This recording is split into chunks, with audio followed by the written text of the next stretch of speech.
Welcome back. I didn't even see him here. To another episode of the Bible is Funny podcast. My name's Anthony Russo. I'm here with Tim Wyckoff. Today we're going to talk about the Bible. Let's do it. I thought I'd bring a real serious mode to the intro. It kind of feels like it. I feel solemn. I feel like did I walk in on you praying? Probably did. Because I pray without ceasing. Oh my gosh, you're never ceasing. I'm unceased. I'm unceased. Today we are on the podcast. We are talking through the Bible, continuing our journey through the Bible. It's a little time together we like to call Cheat Day Devo. What happened? I don't know. What happened? I wanted to name it something else. Go ahead. I don't have a name though.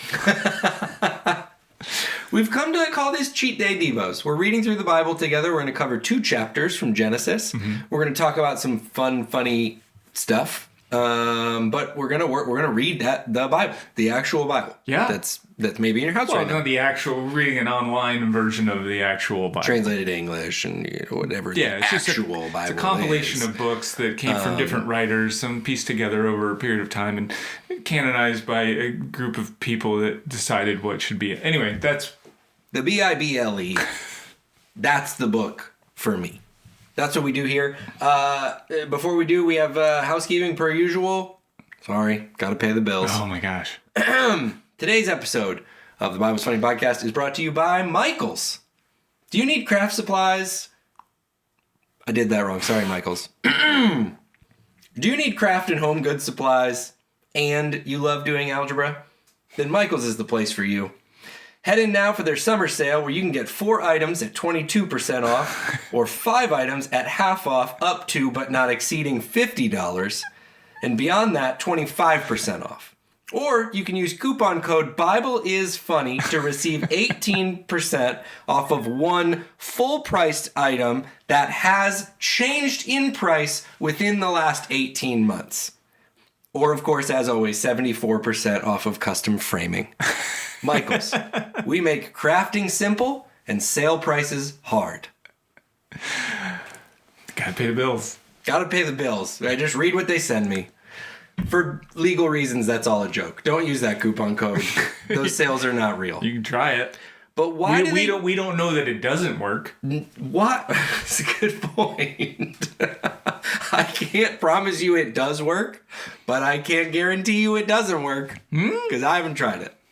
That store, I'm like, I get a couple things from there, like that we need regularly, it's like, okay, here we go again with like so there's a coupon where one item is this percentage off, but there's a deal going, and those 2 things can't happen at the same time. Yeah, no, don't mess. Just buy the thing full price. Just pay for it because it's $2 anyway, unless you're getting custom framing, which is very expensive. But always 74% off. Right. The original sticker price for custom framing must be unconscionable. Right. When you dictate what the price is, and you go like, but I'll give it to you for 98% off. Oh, okay, cool. How much was it? $1,000. Right. It's always now it's only $200. This is what they do to a car dealership too. You know what this is supposed to sell for? $1 quadrillion billion. We got it listed at $45K. What do you think? It's a steal. Quadrillion billion, that's a lot of that's a lot of dough. Little dealer fee mixed in there. 45K is not so bad. Why can't we just say the price of things? That's my thing. Yeah. Just tell me the price. No, I get it. I like Michael's, not for the pricing, but I will sort of use that as like a if it's a rainy day or we need like a trip out, like it's like going to the library. Yes. You just take your kids there. Weird craft. See all the weird stuff. It's going to cost you $4. A $4 nothing that they can paint or explode. It doesn't matter. Doesn't matter. Like kids love it. Yeah, I love it. Kill some time. I like Michaels. This is not an indictment on Michaels. I'm right there with you. I think it's a lovely establishment. I don't know why we're doing pricing. Developed the business relationship with them. That's why we're such good partners. This is the same way, briefly, because I know this isn't, we won't go too much more on this. This is why I like Southwest Airlines. Because you do these other airlines, and you're like, oh, that price. Look at that price. People are always like, Southwest, that's so expensive. But then you're like, all right, let me fly Spirit. And they're like, oh, okay, cool. Did you like your butt to sit on something on the plane? That's $25. Sorry, should have mentioned that. Do you want your air conditioning thing above you to work? That's $10. Sorry. Do you want your seatbelt to work? That's actually, you have to have that. And that's $15 more than the price that we already had said. It's like the 9/11 fee. So you're like, what? At the end of this, this is insane. Just tell me how much it is to fly on your airplane like a normal human being. Can I get that price right from the start? No, you can't. All right, let's talk about the Bible, Tim. Let's do it. Let's take our in-depth knowledge and training that we've worked so hard for and really dig into a very famous book. I kind of sometimes feel bad, like I'm a hacker, some hack that's working on something important. Like, this is people's spiritual lives that we're playing with here. Well, hopefully not. It's cheat day. Because it's cheat day, right? Like, you don't blame the Snickers that was eaten on cheat day for the diabetes. Yeah, I do. You do? Snickers just mind its own business. Well, maybe we should say, and we don't say enough, this is where you come for your Bible giggles. This is not where you come for your biblical foundation for the rest of your life. Disclaimer. But that coupon code, though, might work at Michael's. That I cannot guarantee you. I can guarantee you there are better places to go for, like, sound biblical teaching. Genesis 30 is where we pick up on our journey through the Bible, if you turn in your books. Genesis 30. We're continuing the story with Rachel and Jacob and Leah. Lovely Leah, with her poor eyes. Lovely Leah. For Leah's eyes only. Genesis chapter 30, verse 1. When Rachel saw that she was not bearing Jacob any children, she became jealous of her sister. So she said to Jacob, "Give me children or I'll die." Mm-hmm. It's a bold statement. And I think she gets her drama from her mama, if you will. I guess it's her stepmom or mother-in-law. But yeah, like, or I'll die. Or I'll die. Yeah. It's reminiscent of if Jacob marries a Hittite woman, my life will not be worth living. Yeah. Yeah. Give me children or I'll die. It's a very just like blanket threat. You know what I mean? There's a lot of like details left out of it. Like, I'll die if I don't have children. You're like, well, listen, we don't have a lot discovered medically speaking at this point. Again, we've heard this like from the mother, and, right? And it's like, I'm not saying it's hereditary, but every once in a while, when my daughter loses her mind, I look at my wife and I'm like, do you know where that came from? I could take a guess. I love Jacob thinking like, okay, so we've figured out that like lions kill people and certain mushrooms kill people. We're learning as we go. I don't know that not having kids has killed anyone yet, but he's looking around like, I know the opposite is true. How valid is this? Can you die of this? Because we're finding out every day you can die of stuff. All right. Jim was out in the sun too long. Now he's not looking good. Mm-hmm. Write that down. Give me children or I'll die. Verse 2. This is just healthy. Verse 2. This is healthy marital communication. She says, give me children or I'll die. Verse 2. Jacob became angry with her. This is good communication. And said, "Am I in the place of God who's kept you from having children?" I feel like I've had this conversation with my wife. Very common argument, like, I'm not God, I can't change that. Right. Seems like a very common thing that you would hear nowadays. So it's nice. It feels good. Anyway, that's what he says. Then she says, "Here is Bilhah, my servant. Sleep with her so that she can bear children for me, and I too can build a family through her." Okay, so now it doesn't sound like a common conversation between me and my wife. This is where it shifts. This is where it shifts. It's a slight turn. Also, this family is just not telling stories from previous family members, clearly. We're just not learning these lessons again. because here we are, back where we've already been. So she gave him her servant Bilhah as a wife. Jacob slept with her, and she became pregnant and bore him a son. Then Rachel said, God has vindicated me. He's listened to my plea and given me a son, and because of this, she named him Dan. Such a noble name. I grew up with Daniels and Dannies, and I didn't grow up with a lot of Dans. And no offense, I know lots of good Dans now. I know a couple. What was I going to say? Like 3, but they go by Dan. It's all the Dannies of old going by Dan now. You're matured. But it just still doesn't seem, as good of guys as they are, it still doesn't seem like it's still kind of seems like an insult to call someone Dan. No offense. Just sounds like, I'm just saying, just call it like I see it. Right. I always love when you're reading through the Old Testament and you're like, oh, Melchizedek and Hezekiah and Zilpah and Milha and Naphtali and then Dan. Dan. Like, they just don't even sound right from the same lexicon that you're like, yeah, that one will be Dan. Yeah, it sounds like something you say like by accident. Dan. Like, what? I just blacked out. What's the rest of the name? Just Dan? We're just leaving it at that? Verse 7, Rachel's servant Bilhah conceived again and bore Jacob a second son. Then Rachel said, I have had a great struggle with my sister, and I have won. My theory here is what she's referring to is she is now sort of claiming 2 kids that she had with 0 morning sickness. So she's looking at her sister like, I got some kids too. I win. And I didn't have to go through all that mess you did. I'm all for competition. You know that about me. But I do think this is like a little bit of a cheat code to outsource the issue and then say you won. It's not, you didn't really. Right. Right. Okay. But right. if that's the game you want to play, if that makes sense to you, fine. And then you like, what I love is all this like sisterly rivalry and like, there's this like, I won. Like there's this like, there's clearly like competitiveness, jealousy going on between these 2 sisters. And in the midst of it, there's like, so she's like, yeah, so I dunked on my sister, so I won. So I named my kid Naphtali to really like commemorate this. Like it's a living human being caught in the middle of this. This isn't like a goofball trophy you put together. It's a human that you gave a name based on this like. Well, Naphtali means my struggle. And you didn't, I know. Tough name. Right. Tough name. When Leah saw, this is verse 9, that she had stopped having children, she took her servant Zilpah and gave her to Jacob as a wife. 2 can play this game. Leah's servant Zilpah bore Jacob a son. Then Leah said, what good fortune. So she named him Gad.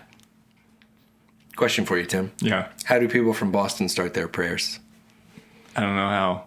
Dear Gad. The brain of the wrong guy. Gad Almighty. Dear Gad. Leah's servant Zilpah bore Jacob a second son. Then Leah said, I just love that in our recap we're just getting the woman who didn't deliver this kid's initial response to the kid being. That's like what the important thing we document here is the sister whose servant it is, I guess. Leah said, how happy I am. How happy I am. The women will call me happy. And it's honestly, it's terrible how women talk about each other behind their back. But instead she named the kid Asher, which means happy. So they would call me happy, but they'll call my kid happy. Well, they'll call my kid happy, but they'll call me happy behind my back. When they're gossiping. Yeah. Have you seen Leah? This is totally the plot of Handmaid's Tale, by the way. Oh, yeah. Uh-huh. Yeah. It's unpleasant a little bit. During wheat harvest, Reuben went out into the fields and found some mandrake plants. This was my favorite part of this chapter, if I may set it up as such. During wheat harvest, Reuben went out into the fields and found some mandrake plants, which he brought to his mother, Leah. You may know her as Happy. Rachel said to Leah, please give me some of your son's mandrakes. But she said to her, wasn't it enough that you took away my husband? Will you take my son's mandrakes too? We're equivocating there a little bit. Very well, Rachel said. He can sleep with you tonight in return for your son's mandrakes. And here's where it gets very different from Handmaid's Tale. Because the women involved are now essentially pimping Jacob out. Mm-hmm. Just sending him where they decide he should go. Yeah, just bartering his particular gifts. For mandrakes. For mandrakes. Well, and mandrakes, again, I had to do some research. They were they were known for their fertility, like enhancing fertility. Yeah, I've heard this. I had not heard it till now, till I cheat dayed the Bible. I've heard this, but I still can't get over. If you've ever seen a mandrake, it's an ugly plant. It is not very pleasant to look at. This is not like a beautiful, olive tree, fully grown olive tree or something. You're like, wow, that is a thing. And I understand there's some usefulness here that we're looking for, but to be the husband here and be like, he's like, Rachel, I love you so much. I worked 7 years for you. I love you. I worked 14 years because I worked 7 years and I didn't get to marry. Right. Dude, I would never give you up for anything. To have Rachel be like, this funny story about that.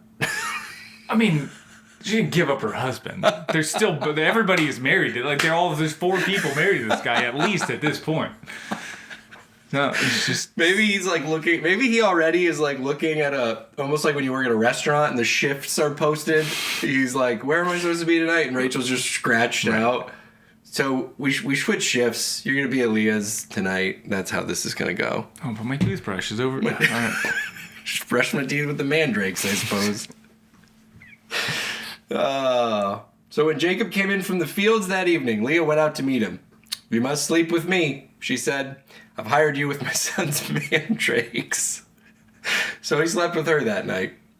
Do you think he went back and checked to make sure everybody was cool with it? Like, okay, you said you were gonna sleep with me, but I just need to check with my other wife to see if she is okay with it. And also I do have another servant, 2 of them. Can we all huddle up? We just have a little family. If we could just get onto the Teams chat, and if we could just, because right now the scheduling is all over the place. Did someone receive the mandrakes? Are we sure the mandrakes were exchanged? I don't care about the mandrakes. Just who am I sleeping with? Where am I supposed to be? That's just the price there is tough for me. That it's mandrakes. It's the mandrakes that Reuben found. I don't care what I'm pimped out for.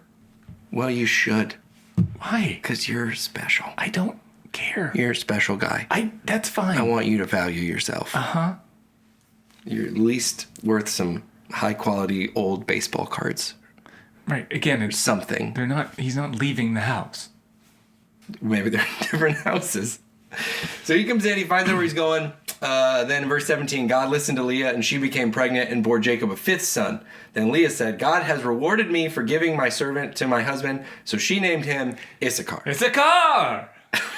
Oh, that's where we get that phrase. What did I get traded for? Issachar? Issachar! No, it's a mandrake. Oh, can you eat those? I don't think you want to. But maybe. Issachar does mean reward, by the way. This does make sense. Leah conceived again and bore Jacob a 6th son. Oh my gosh. Then Leah said, God has presented me with a precious gift. This time my husband will treat me with honor because I've borne him 6 sons. So she named him Zebulun. Again, can't stress enough. Issachar, Zebulun, Naphtali, Dan. I like that she's like, this time my husband will treat me with honor.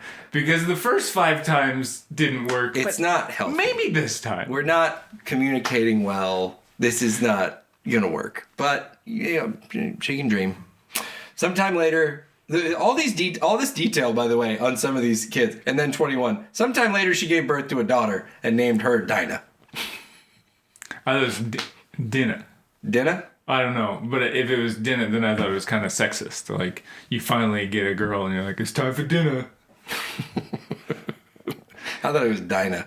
Well, it probably is, but that doesn't work for my joke that I made. Right. So I'm changing it to Dinah. Oh, that checks. Yeah, because I gotta have the joke.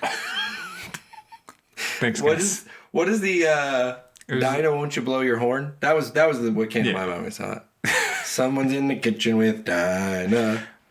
Someone's in the kitchen. Where is this song from? Why do I know that song? I don't know. Someone's in the kitchen with Dinah strumming the old banjo. I'm like having like a Jason Bourne moment. I don't remember where that memory came from, but I have it. It was a song we sang as kids. Probably at church. Why and where? So verse 22, then God remembered Rachel. He listened to her and enabled her to conceive. She became pregnant and gave birth to a son and said, God has taken away my disgrace. She named him Joseph and said, may the Lord add to me another son. Just everybody wants more sons. Mm-hmm. Verse 25, after Rachel gave birth to Joseph, Jacob said to Laban, send me on my way so I can go back to my own homeland. Give me my wives and children for whom I have served you, and I will be on my way. My thought would be at this point that exchange would have already happened. I'm not really sure what that request is at that point. Well, he didn't take like the little price tag thing off. Oh. So it's going to beep. To splatter. Yeah, it's going to beep as they leave the tent. To leave. And I'll be on my way. You know how much work I've done for you. It's verse 26. Verse 27, but Laban said to him, if I have found favor in your eyes, please stay. I have learned by divination that the Lord has blessed me because of you. He added, name your wages and I will pay them. It makes sense. Like, oh, you want to leave? I want to keep you around. What's it gonna cost to keep you here? You've been an asset to the company, right? Yeah. My question here with this like little divination throwaway line. This is where I'm like, I don't know what to make of this because I'm questioning Laban. You went and sought divination support from a sorcerer or a wizard of some kind. Like I don't know. The practice of divination to see how Jacob was affecting like company efficiency. Like, how did that come up? Do you have an appointment with the divination specialist? Like, when did you seek by divination that Jacob was having a positive impact? I guess is like when I see that line tossed in there, that's where my mind goes. I think that comes from a good project manager. Somebody who's on top of things, on top of the data, really pays attention to all those details. Right. Yeah. And he goes, well, why are all the cows growing this year? We got a lot of good cows. It's like, well, your project manager is into the divination, figures it out. Got the divination report. Seems like Jacob's a hit with the sheep. They like So Jacob says, send me on my way. He says, I learned by divination. He says, oh shoot, I lost where we were. Name your wages and I will pay them. Yeah. Verse 29, Jacob said to him, you know how I've worked for you. Your livestock is fared under my care. The little you had before I came has increased greatly, and the Lord has blessed you wherever I've been. But now, when may I do something for my own household? What shall I give you? Laban asked. Don't give me anything. Jacob replied, but if you will do this one thing for me, I will go on tending your flocks and watching over them. Let me go through all your flocks today and remove from them every speckled or spotted sheep, every dark-colored lamb, and every spotted or speckled goat. They will be my wages. Don't give me anything. No, I don't need anything. I don't need anything from you. Maybe all of these sheep and goats. Nothing. But no, I couldn't. Nothing. I couldn't eat another bite. All of these sheep and goats, I'll take. Because they fell on the ground, and you were going to throw them away anyway. I don't need anything. My honesty will testify for me in the future. Whenever you check on the wages you've paid me, any goat in my possession that is not speckled or spotted, or any lamb that is not dark-colored, will be considered stolen. Fair enough. Agreed, said Laban. Let it be as you have said. That same day he removed all the male goats that were streaked or spotted, and all the speckled or spotted female goats, all that had white on them, and all the dark-colored lambs, and he placed them in the care of his sons. Then he put a 3-day journey between himself and Jacob, while Jacob continued to tend the rest of Laban's flocks. So he takes his version of the sheep and goats. Laban's has got his. They're 3 days away, and then it seems like, but he's taking care of them in the same spot. So my guess is there's like a middle ground between the two of them they're dealing with. Yeah, I don't get why they're separated. And anyway, We'll get there. It matters in a second, yeah. Jacob, however, took fresh cut branches, this is verse 37, from poplar, almond, and plane trees and made white stripes on them by peeling the bark and exposing the white inner wood of the branches. Then he placed the peeled branches in all the watering troughs so that they would be directly in front of the flocks when they came to drink. When the flocks were in heat and came to drink, they made it in front of the branches. And they bore young that were streaked or spotted or speckled. I don't track this at all. let me just be frank. What I understand is that I would guess that spotted goats or sheep would beget more spotted goats or sheep. Right. I don't know what the branches have to do with anything, except for that you've put them in the watering trough, which I would think would make the water dirty. Right. Yeah. So I did do some research on this. I'm glad you did. But from the beginning, I read it as like, is he stripping the bark and then like, is he putting dots on these sheep so that they can turn a different color? Is he just painting them? It's gonna be pretty obvious. Right. Like I put a bunch of sap on that sheep's fur, and so now it's all dirty. It looks like spots to me. I see a streak. Yeah. And then I was like, okay, is he stripping the bark and putting it in stripes? So then when the sheep mate with other sheep, they're looking at the stripes, and if you're looking at stripes while you're mating, then your kids will have stripes. Like what is the theory? But it's a little bit more. There's actually some more logic to it. Okay. So I can jump in. If you could just talk me through this, because I read this, I reread it. I feel like I'm a fairly smart guy, and I am lost. Okay.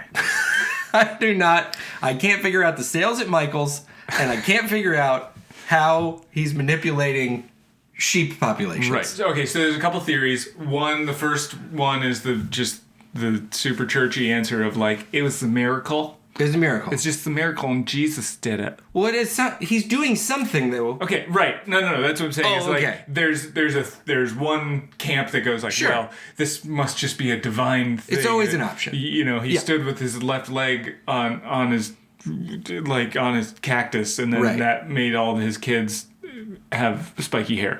Like, that doesn't make sense. But there's another theory that goes, okay, there's a chance, like the spotted trait is a genetic trait that can actually be turned on and off, and it has to do, in the sheep, it has to do with their diet. Like, again, this is a deep dive into science here, folks. So if you don't care, get out. I love it. And I wouldn't blame you. But there's a gene that is turned on in pregnancy, in that stage of development where the baby is like developing its fur or something. And this isn't just for sheep. This is for mice and things. You look it up. It's called. They call it. I wrote it down. The agouti gene. So it's a recessive trait that gets flipped on or off, and it has to do with their diet, what the mother eats at that particular point in the development of the embryo. And there's a theory that says the branches, the food that they were giving them at that time, would have been rich in whatever. Okay. Like, because he names their specific later branches. What the branches were. Right. And again, if we're reading it to the letter, though, that doesn't quite make sense, because they put them there before they mated, and the diet has to do with like while the embryo is in the gestation period. So that theory kind of gets debunked a little bit.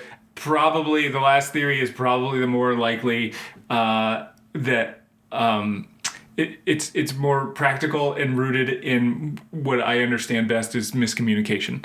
So you probably have these shepherds that are doing these like selective breeding processes, right? Where you remember the little pundit square or whatever with the diagram, and they understand it a little bit more, and they understand how to get certain traits out of these animals. It's the animal husbandry that they were practicing. Sure, these would have been practiced from like generations above them, like passed down to them, whatever. Right. And so they knew what needed to be done, and then also. The branches, when the branches come into place, they're probably just like a fence. It's like they cordoned them off and said like that's what the branches were doing, and so they separated them, and so they're mating in front of the branches. No, I thought that. Right. So then that kind of makes sense to be like, that story is so weird. Like, why would they tell it that way? And here's where it makes the most sense: is that if you're a herdsman. And you're sort of, you know that craft, you know what you're doing. Right. And then you explain it to some schmuck writer who doesn't really understand it. The writer, it's going to be like a game of telephone where they're going to go, and then they stripped the branches and put them in a line, and they were all bent crooked at the 45th degree. Like, no, okay, yeah, that did happen, but that's not why that was there. Like, forget it. And so maybe some of the okay. Like some of those details may have been added. How the details connect to the functionality of the whole process. Right. You were saying. Very likely chance this was just like a fence. Gotcha. I don't know. Yeah. No, that would make sense to me. I thought that. I was like, are you somehow navigating? Right. The idea that like we're talking about miscommunication is the most plausible idea because that hits me every day. It gets yeah. Now, the sheep with the agouti gene, is it from their milk that we get the Gouda cheese? Mm-hmm. I won't laugh at your joke, but you can. Is it from that same milk that we get goody sauce at Arigatos? No. Too soon. Are they defunct now? I think so. Oh, the millennials killed Arigatos. On all the hibachi places, as far as I'm concerned. So this continues on, verse 41. Whenever the stronger females were in heat, Jacob would place the branches in the troughs in front of the animals so that they would mate near the branches. But if the animals were weak, he would not place them there, so the animals went to Laban and the strong ones went to Jacob. Right. So he's doing this selective breeding. Yeah, he's sort of navigating. Selective breeding. That checks out and to he's me. like, hey, I want the strong ones to mate with the other spotted ones here, and then you're going to get more likely spotted babies. Listeners may have accidentally learned something today. And that is not what we're about. It was not the goal, but you asked. That totally makes sense that it would, I'm tracking with that. And I'm curious, I had to look it up. I shouldn't have done that. Verse 43, in this way, the man grew, so he's doing all this navigation with sheep and goats, and then we get to verse 43. In this way, the man grew exceedingly prosperous and came to own large flocks and male and female servants and camels and donkeys. Now, I'm wondering how many branches and navigation methods you've got to take to get sheep and goats to produce for you camels. Because they were not mentioned before. Yeah. Well, it depends on what angle the branches are folded. He gets all the spotted camels? Unclear for me. Verse 31. Jacob heard that Laban's sons were saying, Jacob has taken everything our father owned and has gained all his wealth from what belonged to our father. And Jacob noticed that Laban's attitude toward him was not what it had been. It's a big deal in workplace environment. Right, so you sort of swindled this guy out of half of his flock and you expected him, to like you? All he did was put the branches where the branches needed to go. How's my favorite branch doing? Then the Lord said to Jacob, go back to the land of your fathers and to your relatives, and I will be with you. So Jacob sent word to Rachel and Leah to come out to the fields where his flocks were. He said to them, I see that your father's attitude toward me is not what it was before, but the God of my father has been with me. You know that I've worked for your father with all my strength, yet your father has cheated me by changing my wages 10 times. Very funny that he's sort of going with the cheat. He cheated me. I'm just putting the branches down. However, God has not allowed him to harm me. If he said, the speckled ones will be your wages, then all the flocks gave birth to speckled young. And if he said, the streaked ones will be your wages, then all the flocks bore streaked young. So God has taken away your father's livestock and has given them to me. Verse 10. I like this. In breeding season, I once had a dream in which I looked up and saw that the male goats mating with the flock were streaked, speckled, or spotted. The angel of God said to me in the dream, Jacob. I answered, here I am. And he said, look up and see that all the male goats mating with the flock are streaked, speckled, or spotted, for I have seen all that Laban has been doing to you. I feel like it's just tough to have a goat mating dream be a way that God's communicating to you. I didn't need the imagery on this one, God. Maybe we just do this one via memo. I want his wife to wake him up and be like, hey, you're kind of having this crazy dream. What was your dream about? Nothing? Or was it? It was weird. Had nothing to do with goats or what they do in the dark. The goats. I looked up and saw that the male goats mating with the flock were streaked. Just going out. It might have been what he watched the night before. Sometimes that affects your dreams. Yeah, he's got the branches going, and if you're the shepherd out there, you're just sort of looking up, giving them their privacy, I don't want. Hey guys, sorry, I had to go. My staff is over there. If I could. Oh. Could you hand me my staff? Actually, never mind. I don't need it. I don't need it. I'm fine. I'm gonna do with my hands. I'm gonna grab the sheep that fell in the rocks. I'm fine. What I like about this story is that we've now debunked the theory from before. all of the theories before where it was like, oh, because he's talking about a dream that he had like during the mating season. This is earlier in the year. Right. So he's like, like we can throw out all these other theories because he had a dream during mating season. Yeah. Which again, it explains why he might even just have that dream naturally. But God tells him like, hey, all the speckled like male are they're getting it on with the other ones. That's who's really having sex out here. It's those speckled guys. Right. And so this is less about like a divine miracle that he just picked out the spotted sheep or that there's the sticks were angled the right way. Right. It's just like a totally insider trading kind of thing with God. God was like, yeah, right. God knew what was happening. Give me in the inside next track. 6 months and was like, hey, go get those. Nudge, nudge. Because I think it's always been that the like non-speckled, the all unblemished lamb concept has always been like the more ideal. Yeah. But I'm sure if you're like, I'm just gonna kill that sucker and eat it. Just gonna eat it. Like you can be streaked up and down and sideways. I'm gonna eat you. I accidentally ate a zebra because it was all streaked up. He's eating everything that's got streaks in it.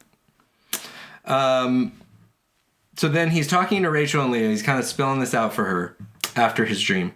Verse 13, to end the dream, I'm the God of Bethel, where you appointed a pillar and where you made a vow to me. Now leave this land at once and go back to your native land. So remember, the diehard listeners will remember he had left because Esau was all mad at him. So he comes to Laban and now it's kind of like, all right, it's time to go home. Rachel and Leah replied in verse 14, do we still have any share in the inheritance of our father's estate? Does he not regard us as foreigners? Not only has he sold us, but he has used up what was paid for us.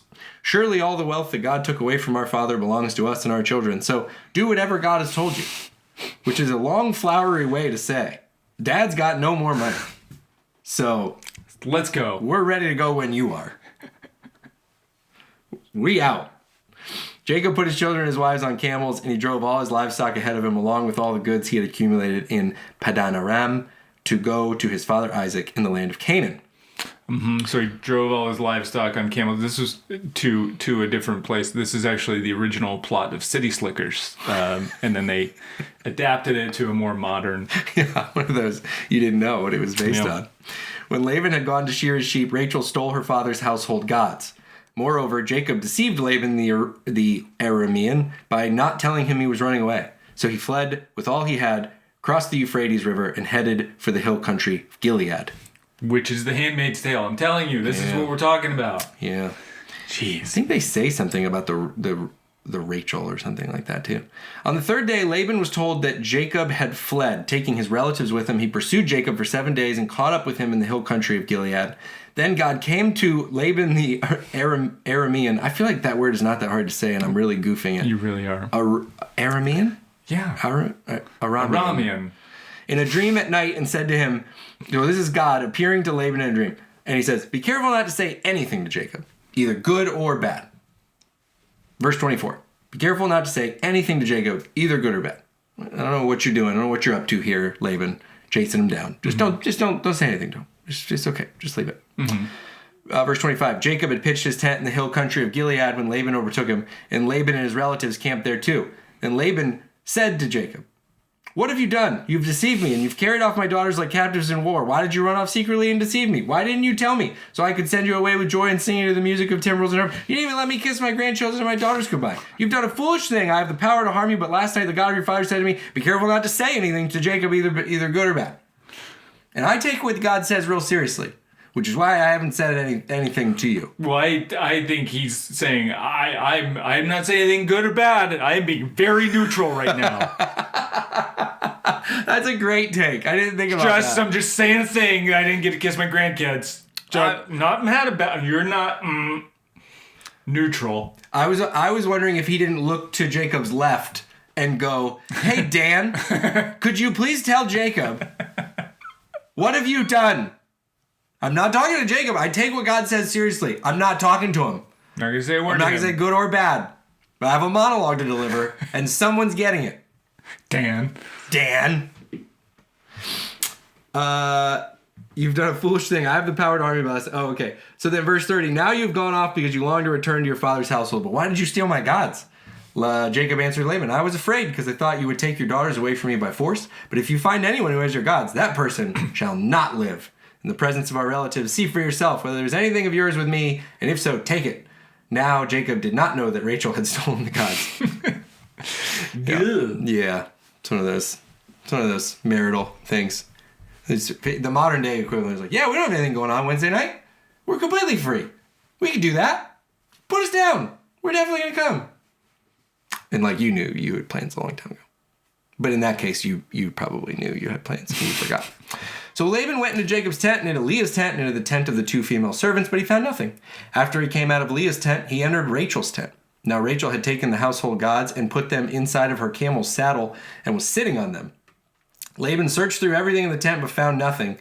Verse 35, Rachel said to her father, don't be angry, my lord, that I cannot stand up in your presence. I'm having my period. So he searched but could not find the household gods. Never mind. Good. As old as time, I think women discovered quickly.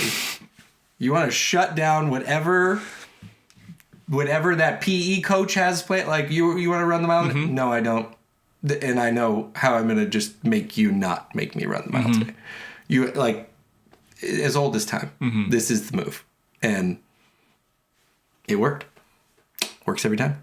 Yeah. They tried crying for a while, from what I understand, and then this was just the tried and true. Yeah. This is kind of the like inarguable one. Yeah. This is the inarguable excuse. Like crying, you're like. Yeah. It turns out everybody can cry. But are you like you could?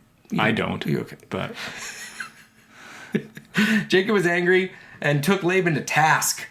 What is my crime? He asked Laban. How have I wronged you that you hunt me down? Now that you've searched through all my goods, what have you found that belongs to your household? Put it here in front of your relatives and me, and then let them choose between the two of us. I've been with you 20 years now. Your sheep and goats have not miscarried. You're welcome. Jacob was apparently a prenatal care expert for the sheep and the goats. Expert in... Again, plot of City Slickers. They deliver a baby cow. This is the same thing. This is where we get all our stories from. Jacob's taking... Which just makes me want to go back and watch City Slickers. Yeah, now you keep talking about it. Do you know Jake Gyllenhaal's in there? What? Yeah, little baby Jake Gyllenhaal. I did not know that. Anyway, that's a story for another movie episode. Taylor Swift was mad at him even then. That's the interesting thing. I have been with you 20 years. Your sheep and goats have not miscarried, nor have I eaten rams from your flocks. I did not bring you animals torn by wild beasts. I bore the loss myself, and you demanded payment from me for whatever was stolen by day or night. This was my situation. The heat consumed me in the daytime, and the cold at night, and sleep fled from my eyes. This is just totally... This 3-verse sequence is like it's the dream scenario for an employee who's like ready to give it to their boss. Like he's laying through all the things he's been stored up. This was my situation. It's hot during the day. It's cold during the night. I'm not sleeping. I'm caring for these sheep through all of the hormonal changes that their bodies are going through. I'm talking to them. I'm listening when they have things they need to get off their chest. I'm doing all this. He's just going at Laban with this. It was like this for 20 years. I was in your household. I worked for 14 years for your 2 daughters and 6 years for your flocks. You changed my wages 10 times. If the God of my father, the God of Abraham, and the fear of Isaac had not been with me, you would surely have sent me away empty-handed. But God has seen my hardship and the toil of my hands. And last night he rebuked you by telling you to say nothing to me. So there. So then Laban talks, he responds to Jacob here. I don't know that we need to read all of this section. He answers Jacob, the women are my daughters, the children are my children, and the flocks are my flocks. All you see is mine. But you're going to read it anyway, evidently. Well, this is the good summary. What I can do today about these, what can I do today about these daughters of mine or about the children they have borne? Come now, let's make a covenant, you and I, and let it serve as a witness between us. So Laban keeps kind of going back and forth between I don't know, they're always trying to swindle each other, but he's also seems to be pulling out the these are my grandkids, though. Yeah. It would have been nice to say bye. Yeah, he seems pretty reasonable. Yeah. These biblical main characters we have are usually jerks. Well, yeah. And they assume the worst in all these other people. That's it, right. I thought you were going to murder me and my family, so I called her my sister. Right. No, we don't do that. Now you made me feel guilty about it. Like, right. There's a lot of other nice folks out there, and they're discovering our folks are not behaving that way. They're discovering that. So you get this sense of like, I thought you were going to be so mad. Like, no, I literally would just like to say bye to my grandkids. Yeah. Not Dan, but the rest. The rest of them I care a lot about. So I do like verse 48. So sorry to all the Dans listening right now. Laban, we love you. We do. A lot of good Daniels. It's just in this context. It's kind of funny. Laban said, this heap is a witness between you and me today. That's why it's called Gilead. And then it was called some other names. Verse 50, this is very typical dad. If you mistreat my daughters or if you take any wives beside my daughters, even though no one's with us, remember that God is a witness between you and me. You got to get that father-in-law threat out there as you're saying goodbye. And then verse 51, Laban also said to Jacob, here's this heap and here's this pillar. Which to me sounded like the stuff. My takes on the rest of the nursery rhyme is, here's this heap and here's this pillar. Watch, I can do the whole dance to Thriller. They use the word heap an egregious amount of times. Yeah, they do a couple of times. I skimmed like a 10-verse section. Do you want to try out my heap? Look, I got a heap over here. It's a good looking heap you got there. Oh yeah, no, it's the next bit. Yeah, that's right. Verse 52. This heap is a witness, and you will not go past this heap. Yeah. And the heap. My question was visually like how permanent is a heap? Like, how are we confident the heap is not moving anymore? Yeah, you're not going to move a heap. There's a bunch of rocks. They took a stone. He set it up as a pillar. We've done this before. It was as big as a pillow. Yeah. And then as big as a pillow. But then they put a bunch of rocks over the top of it. Like, nobody's going to move that. No. That's why. Why do people do it in the first place? I don't know. There's a whole heap. It's a heap of rocks. You can't move a heap of rocks. You move one rock at a time. I like that and then to where? You're going to move it over there, make another heap? I like the simplicity of the landscape, you know? If you go to like a national park or something, you see that there's like, if there were a heap of rocks, you'd be like, yeah, I know where the heap of rocks is. Mm-hmm. Because rocks don't naturally occur in a heap. From looking at a desert. As far as I know. You're like, there's the heap of rocks. That's a milestone for us. Somebody put all those rocks together. That's the heap. About 2 miles past the heap. You'd be at my house. And that's it, yeah. And then he kind of just wraps up there. Verse 55, Laban kissed his grandchildren and his daughters and blessed them. And then he left. Jacob left and he returned home. And the journey of Laban's is over. Mm-hmm. Lessons to be learned? Yeah, what'd you learn today?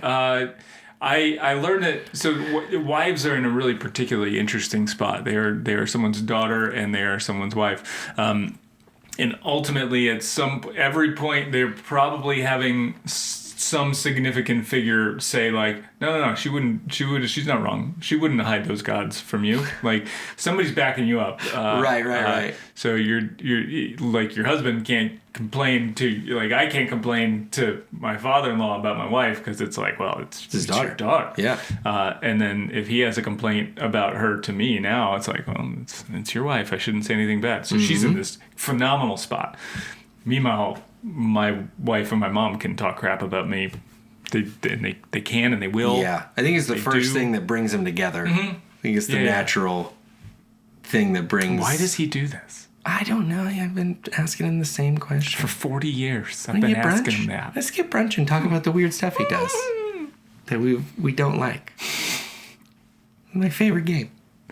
Just kidding. My mom and my wife both love me very much. Right, and that's the whole shtick, though, is they do both love you. Yeah. So they've found this other person that they can both point out your flaws. Yeah. And know that both of these people love you a ton. Yeah, but my lesson that I learned is that your wife can lie, steal, and cheat, and like either dad's got your back or spouse has your back. Yeah, that's good. And it's been going back since the dawn of time. Yeah, I love that. How about you? You don't have to learn anything. There's a lot of good lessons today that I think we learned. I'm just re-skimming here. I just think, I don't know. I want to go back to the mandrakes. I feel like there's a lesson in there, maybe. Just know your worth, I think would be my lesson. Because, the people in your life will sell you out for a bushel of mandrakes. So you got to know your worth in here. because at some point you're going to find out you were traded for a bushel of mandrakes. And then you're going to feel down. At least make it 2. Like, could you not have gotten carrots thrown in? Just a couple root vegetables? A plethora of root vegetables? No, I was just for the mandrakes. Not for you. Straight up. Okay. It's got to be what, like, NBA or, like, professional athlete you feel. You're like, oh, I got traded? That stinks. What I got traded for? It's like a... mandrakes. It's like this player whose contract's about to expire, so we're going to cut him. So nothing. Tatonka. I got traded for nothing. Good trade. Know your worth. You're worth more than mandrakes. Listener, you're worth more than mandrakes. Well, yeah, I don't know you. I don't know you like that. Thanks for listening. That was Genesis chapter 30 and 31. We're 31 verses into this Bible, Tim. We're flying. Flying through. Flying. We're going to keep rolling, do more Bible chapters, verses, the whole 9. Thanks for coming along for the journey. Mm-hmm. You can let us know what we missed in these passages. Let us know what we need to know that we don't know, because there's a lot of that. I mean, I've already learned all I need to know about animal husbandry. We learned a lot about that today. Mm-hmm. So you can reach us at The Bible is Funny on Instagram, at The Bible is Funny. TikTok at The Bible is Funny. Both of those places. Send us a shout. We're going to continue on with our Cheat Day Devos here in a few weeks. And we'll see you then. Okay. Bye, friends. Later. The Bible